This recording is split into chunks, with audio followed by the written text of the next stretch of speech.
Hello, for those of you who don't know me, my name is Jennifer Engel, and I am on hospice. And a while back, I started a friendship using the app Slowly. It's really hard to find friends nowadays, especially using an app. And I did actually find that on Slowly, there was more of a chance of finding friendship than finding, well, let's face it, weirdos. Now, don't get me wrong, there were still, some people pretending they're widow men searching for their soulmate or something like that, trying to scam money from you. But more often than not, on Slowly, I actually did find real people who did want to have an open conversation. And I began to have an open conversation with a man by the name of Jaideep. And he's from India. And I've been very open and honest about my cancer diagnosis, my terminal illness. And I started talking about why I believe there is such a high importance for digital preservation, which then spawned him asking if he could interview me about the importance of digital preservation. So we're doing it in question and answer format. He lives in India, so we're not really going to Zoom it. He will probably post my answers on his website, which is https://pebblegalaxy.blog. So if you want to see some of his writing, please go and check that out. And then what I'm going to do is do a video, I think an 11-part series, because his questions weren't so long, but my answers were long.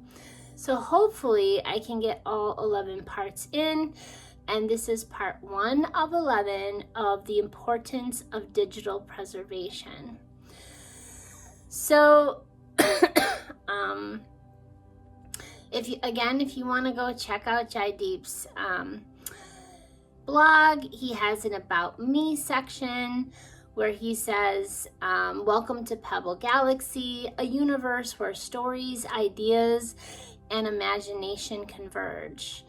He's a tech enthusiast, a poet, a storyteller, and a blogger, driven by an insatiable curiosity about the world and an unyielding passion for words. And so I think that's why we were such a good fit, because we have a lot of those things in common. So basically, his first question to me was, what was my journey as a writer? And again, I don't have everything memorized, so you'll see me look down, and then you'll, because I have all of my answers written down. So, what's ironic about my writing journey is that I really struggled with writing in high school. I'd get D's and F's in English class, with the exception of one writing assignment, What is the Meaning of Life?, in which I basically said I was too young to understand such a deep concept. Come back to me in 30 years. Well, here we are 30 years later. I did not discover the true meaning of life until I was faced with a terminal illness. I was first diagnosed with breast cancer back in 2014. I opened a blog on caringbridge.org. First, as a way to communicate with people on how I was doing, so that I wouldn't have to repeat my story over and over again.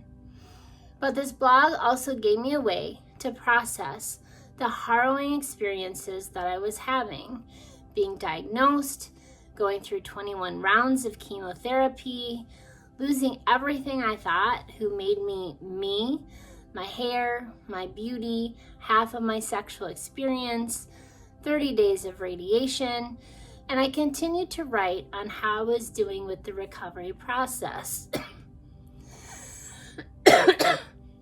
So many people began to tell me that my writing was the first thing they read when they woke up in the morning. And while they were not going through cancer, my words were helping them with their own struggles. One of my morning practices is to listen to podcasts of self-help and spirituality. I know how much other people's words and stories and perspectives of how to get through difficult times help me.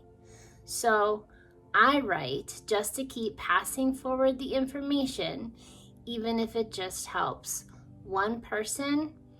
It's worth it. So that was part 1 of 11. Join me tomorrow as I answer question number 2, the moment I realized how important it is to save a person's work.